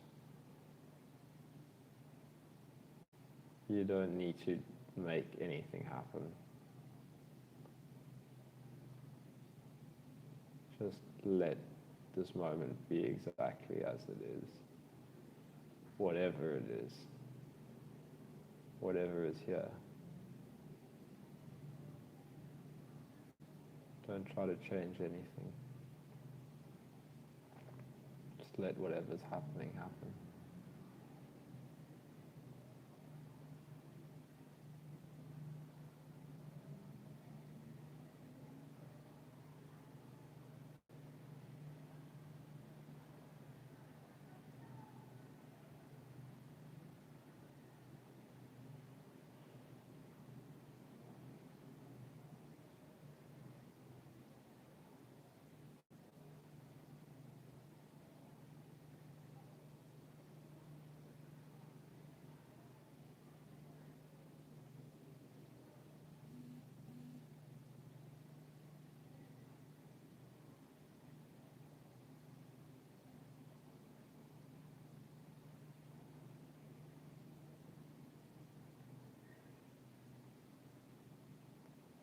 And if you notice thoughts coming and going, you can start to explore them. Try to feel into the thoughts. Just the texture. If you notice a thought, don't concern yourself with what it's saying, what the content is. Really explore the texture of the thought. What is the sensation of thought? Don't think about it. Just feel. What does it feel like a thought's made of? If I just feel into the thoughts.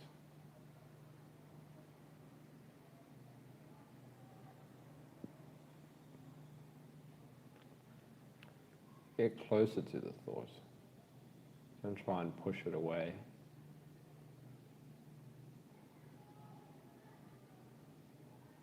Get closer, explore it.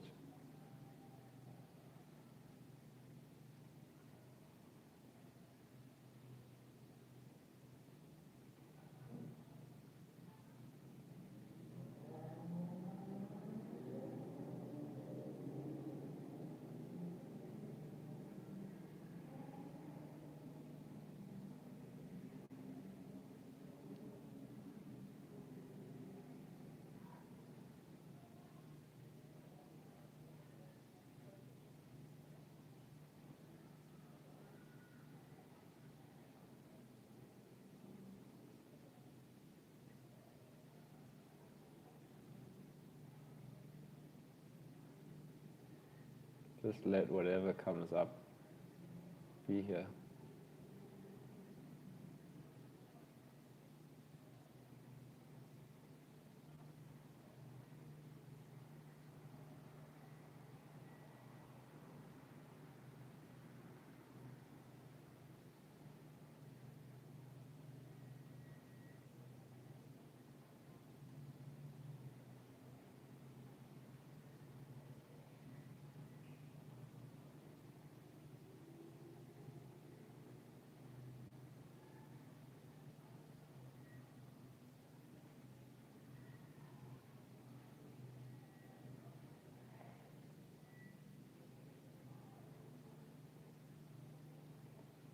For the last few moments, just let go of any agendas.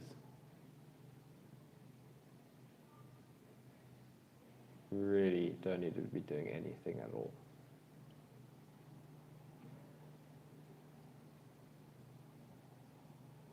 Just completely let go of trying to control the mind, trying to control anything.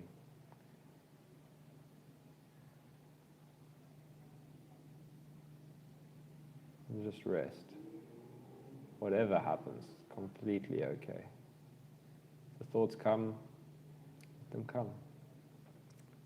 Completely okay. Nothing you need to change.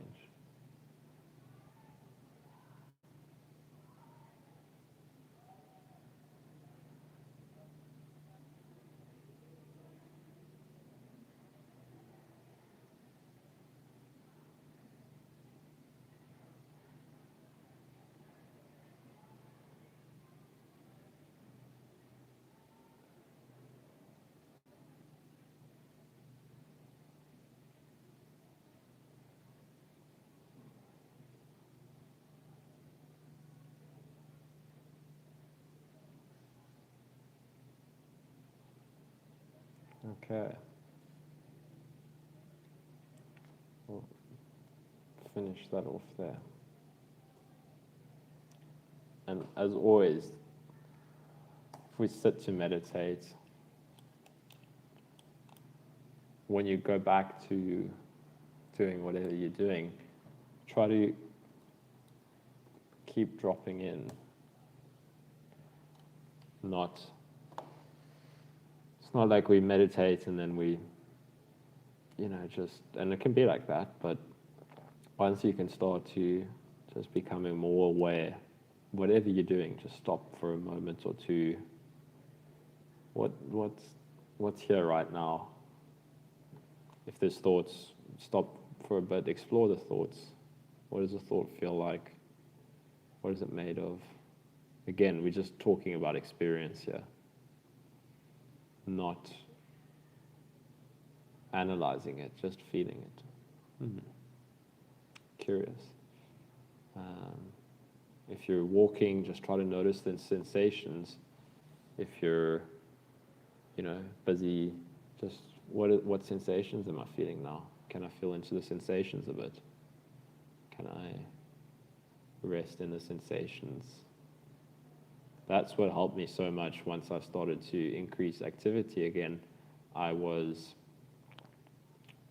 thinking about it today. I went for a ride, and because I've been meditating a lot over the past few days, I was kind of really able to just rest in the sensations while riding. And I was doing that a lot when I was starting to recover, was going out, not in the thoughts and in the mind. It's okay. We don't need to fight the thoughts, but just keep coming back into the sensations. And then everything that's driving all of the stress in the body, the more we just rest in the sensations, it changes a lot. So very helpful to do the formal meditation practices throughout the day, and then just keep trying to bring it into your rest of your life. Keep trying to feel into the body. It really helps. You're welcome, Nikki. Linda, how often do you do this live stream?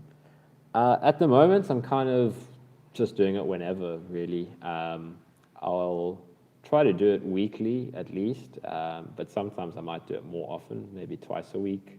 I haven't got like a schedule or anything at the moment. I'm just kind of, like today, I just announced 20 minutes beforehand. So I might, sometimes I schedule them a little bit more in advance, so more people can join. So like I might try to do that. Sometimes it's, say, I'll do one in 2 or 3 days' time, and then I'll put it on YouTube so you can see. But often I'll do a lot of them spontaneously, because it's just great if I've got the time. I really enjoy just popping on and doing a live. So yeah, just keep an eye out. I'll always post it. If you turn on the notifications for the channel, you should get a notification when I go live. Yeah, I'll vary the time. I often do it around this time, because then all the people, I think in the States, can join, but I might vary the time sometimes.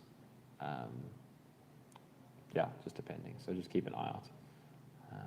Cool, but thanks for joining. I'm glad you enjoyed the meditation. Alrighty, thank you everybody. Was good fun to chat to you all, answer your questions. You asked some great questions. thanks for joining. Good luck to everyone doing the work. Yeah, best of luck. All right, see you next time.